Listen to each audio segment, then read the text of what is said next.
Good morning, class 7th. Here is Kaushalya Rajpurohit, and today we are going to have revision of PT1 course. We will include chapter 1 Democracy and chapter 2 Pillars of Democracy. So let us start with chapter 1 Democracy. Forms of government. There are three types of government: absolute monarchy, dictatorship, and democracy. It is further divided into direct and indirect democracy. India has democratic form of government. India has indirect or representative democracy. Democracy means we elect our leaders.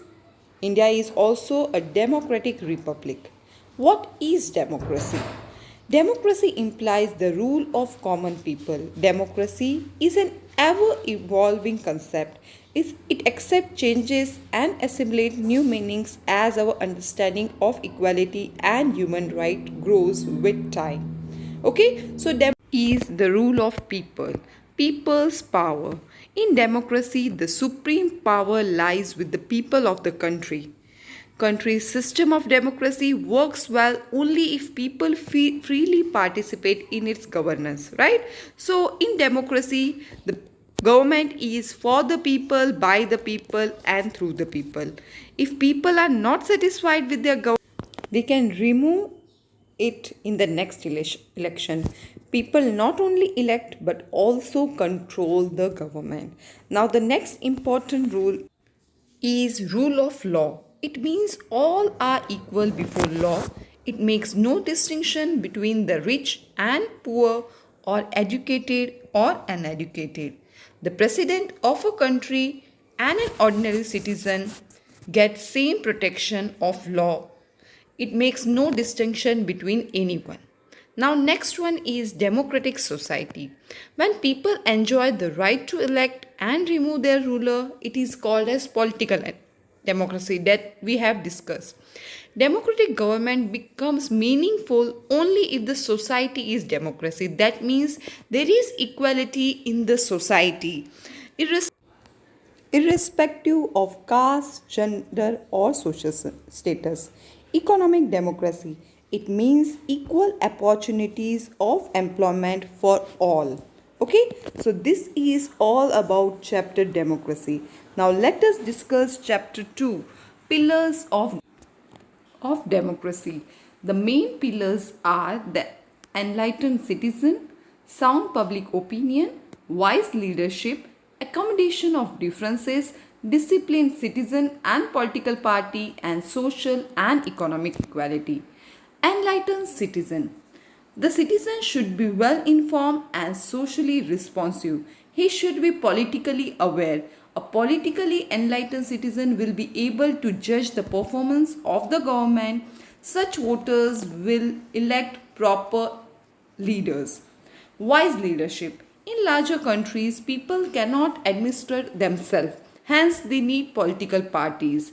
Majority party who gets more vote wins or forms the government. If the voters are enlightened, if they are politically aware, will be able to elect the leaders who are efficient and committed. If such wise leaders run the government, the country will progress in truly democratic manner. So, to choose wise leaders, enlightened citizens are necessary. Accommodation of differences. Tolerance and inclusiveness are important features of democracy. Tolerance means patience, and inclusiveness means accepting other, including everyone. According to accommodation of differences, the government or the majority government should have freedom, right? And the minority should respect its freedom. The freedom of minority to express their opinion. India is also known for its tolerance from the ancient time. Its unity and diversity is the example of the same. Now the next important feature is disciplined citizens and disciplined political parties. For efficient functioning of democratic government, the citizens should be aware of their rights and duties, and also people should respect the views of others. They should be able to respect the views of others. Again, disciplined political parties are very important. If the parties are well oriented and disciplined, election will be smooth and the government will function properly.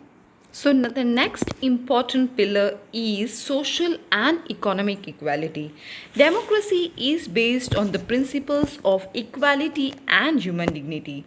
Therefore, a democratic society should be free from all forms of discrimination such as caste, gender, religion, language. All the sections of the society should be equal partner of the development of the community.